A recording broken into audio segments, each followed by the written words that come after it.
Hi guys, I hope you guys are well. And on today's topic, we're going to be talking about restricting tourism related mobility versus innovative transportation. We're going to figure out whether both of these can coexist sustainably. Yes. So, let's consider the bigger picture here. Transportation alone already emits about 21% of global carbon dioxide. Now imagine how much tourism-related mobility contributes to that. In the tourism sector itself, transport makes up about half of the carbon footprint. As for globally, it contributes about 8% of carbon emission. Tourism-related transportation, burning fossil fuels for transportation contributes to the global greenhouse gases emission. Here are the statistics for contribution to carbon and gas emission in the tourism transportation sector. So, as you can see, transportation makes up the highest percentage of greenhouse gas emission. Well, how is it even possible to make use of that much carbon or gas emission? Well, I'll give you an example. Cruise ships in Venice were considered as the top polluters in Europe. This is because of the 218 ships owned by Europe used to emit about as much sulfur acid as 1 billion cars, specifically in Venice and Barcelona, but they have taken measures in order to avoid the patterns of carelessly contributing to carbon emission. Okay, but how? So, there have been measures put to reduce the number of cruise ships visiting the cities. In Venice, large cruise ships are actually banned from entering the lagoon in order to protect the city's environment. As you can see, Venice went from the top cruise polluter in Europe to dropping to the 41st place in 2021, showing an 80% fall in toxic gas emissions.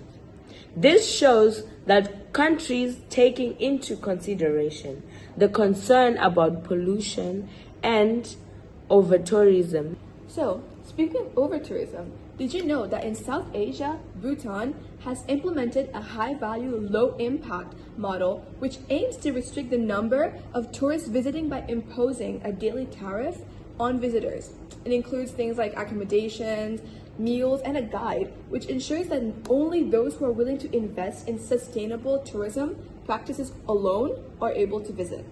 An article on Times of India states that due to the growth of international tourism, the Bhutan tourism sector refuses to limit the number of visitors. However, they do plan on ensuring high-value tourism while preserving its environment and culture. Now, I do agree that Bhutan has contributed to the inclusion of sustainability. However, I can't help but wonder how this affects the country's economy. Although the high tariff of $250 per person daily should boost the revenue per tourist, but we have to acknowledge that there is limited tourist volume. Compared to Nepal, for instance, Nepal has about 1.2 million tourists annually, while Bhutan only accommodates 315,000. The limited number of visitors can mean that Bhutan loses out on a broader share of the regional tourism market. It should thus contribute to job creations and employment. However, it becomes an industry highly dependent on tourism revenue. And taking the example of the COVID-19 pandemic, in 2020 there was a 20% GDP contraction, and this dependence on mass tourism can cause an imbalance in the country's overall earnings. I mean, a 91% drop is significant in my opinion. So what do you suggest should be done instead? I'd say innovations in transportation. Instead of eliminating the excess, there should be adjustments made to accommodate them instead. It could eliminate the negative impact on the environment without requiring drastic limitations on mobility. I totally agree. For example, electric and hybrid transportation devices like buses, boats, aircraft. These innovations could revolutionize air travel by making it more energy effective and less polluting. For example, a 100-seat hybrid electric aircraft could potentially reduce emission by up to 50%. For example, a 100-seat hybrid electric aircraft could potentially reduce emission by up to 50%. You know, this reminds me of a case actually of Harbour Air in Vancouver, Canada, where they have opted for electric aviation, which is basically all electric seaplanes, which was set up to reduce or even fully eliminate carbon footprint of tourists in air travel. In Europe and Asia, for instance, there are high-speed rail networks which offer a more sustainable alternative to air travel. The rail system in Japan and Europe is energy effective and fast, and it can significantly reduce the environmental impact to tourists traveling.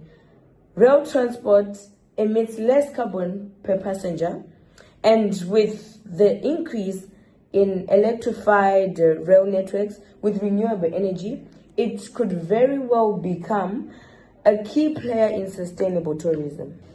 Alright, I guess flights and trains are easier to maintaining the carbon reduction plan, but what about day-to-day traveling? Well, let's take electric bikes and scooters.